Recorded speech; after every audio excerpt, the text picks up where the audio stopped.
राम राम सा। जय श्री देव नारायण भगवान की।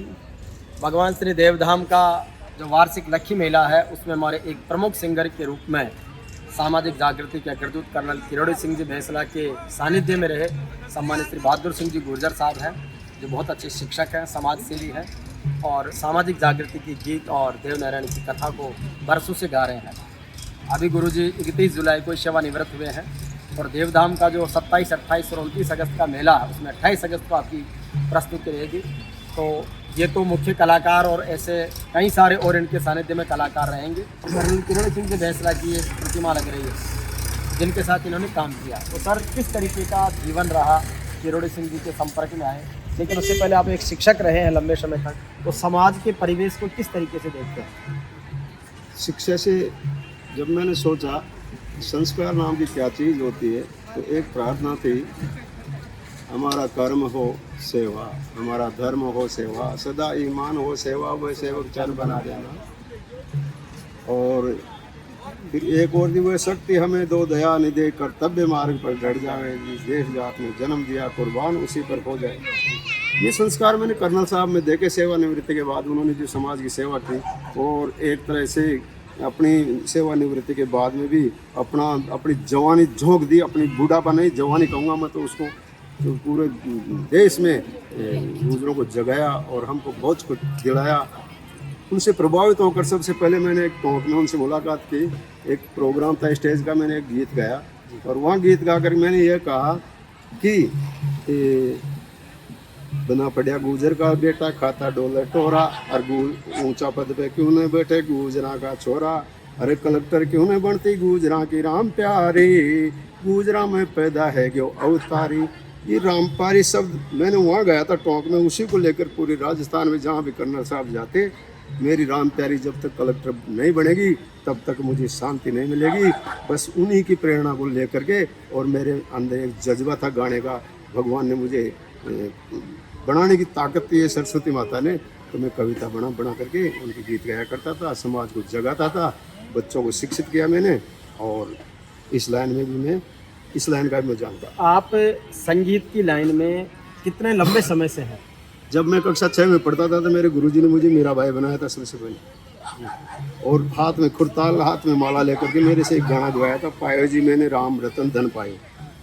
उसी समय से संगीत की दुनिया में मैं प्रवेश कर गया। मुझे इतना आनंद आया कि मैं धीरे धीरे धीरे धीरे धीरे गुरु शरण में चला गया, गुरु भजनानंद जी महाराज के यहाँ आकर के, और मैंने सब कुछ सीखा, गाना बजाना, और मैं भजन भी गाता हूँ, मैं लोक संगीत भी गाता हूँ, मैं गायन गोट भी गाता हूँ।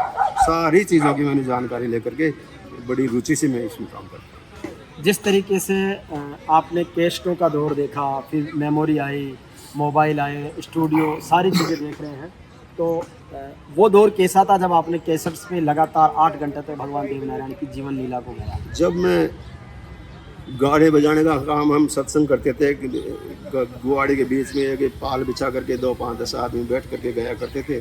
सिवाड़ में सबसे पहले मैंने देखा शंकर भगवान के बहुत बड़ा स्टेज है और बहुत बड़े बड़े कलाकार आए हैं, वो गा रहे हैं और पब्लिक तालियां बजा रही है। तो मैंने सोचा क्यों ना मैं स्टेज पे जाऊं और क्यों ना इनके जैसा बनूं।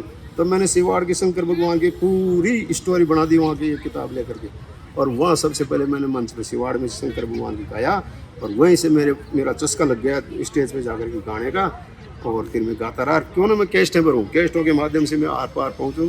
कैस्टों का युग था।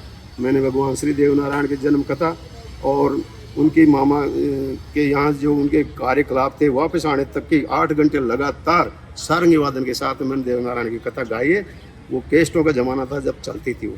फिर मैंने राजेश पायलट साहब का सॉन्ग बनाया, पूरे राजस्थान में चर्चित हो गया, लोग मुझे, बड़े बड़े लोग मुझे मिलने आने लगे, और इस प्रकार से वो बात बढ़ती गई। अब इस बार देवधाम जोधपुर के मेले को और दिव्य भव्य बनाने के लिए आप जैसे लोगों का सानिध्य, मार्गदर्शन ले रहे हैं, और हर चीज़ को एक व्यवस्थित तरीके से, क्रमबद्ध तरीके से आगे बढ़ाने का, इस मेले से क्या एक नया संदेश समाज के लिए, सर्वधर्म संभाव के लिए और शिक्षा की जागृति के लिए देना चाहेंगे?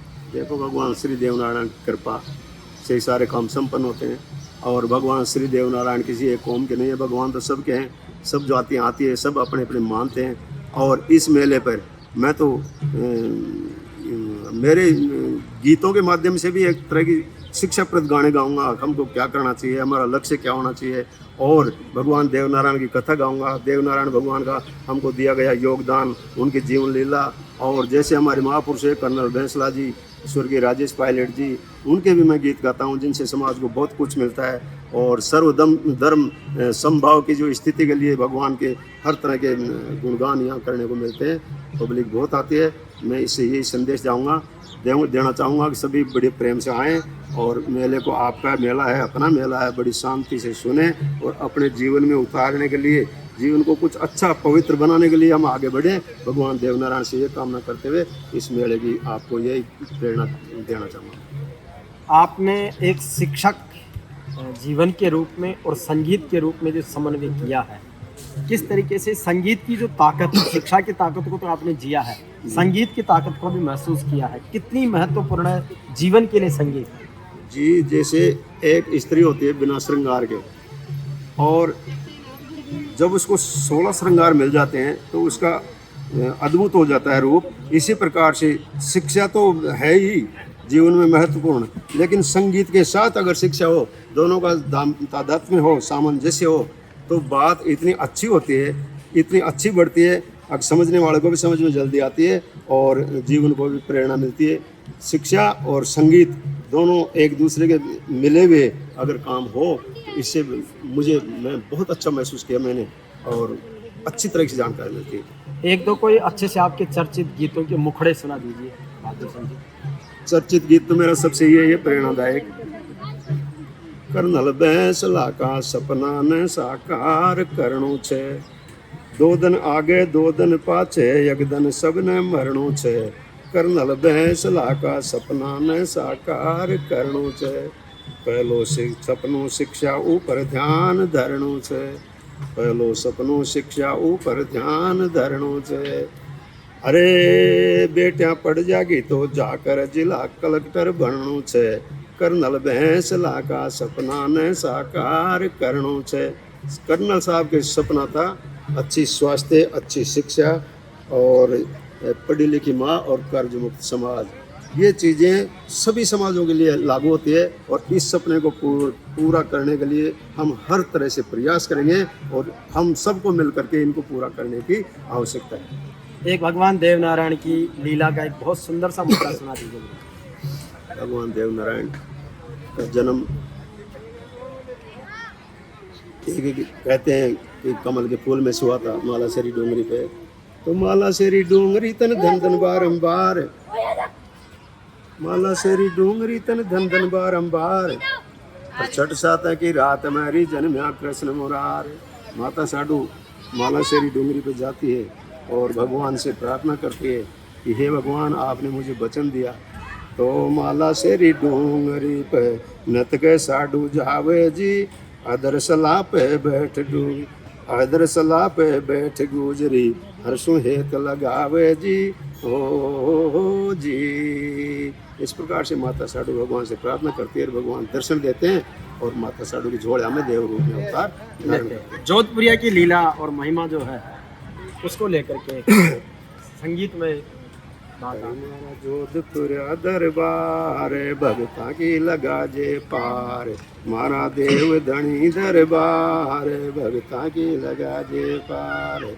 सतवंती साडू था की माता, गुणा जी का भ्राता, पीपल दे था की नार, भगता की लगा जे पार। मारा जोधपुरिया दरबार, भगता की लगा जे पार। बहुत सुंदर। बोले देवधाम जोधपुरिया की जय।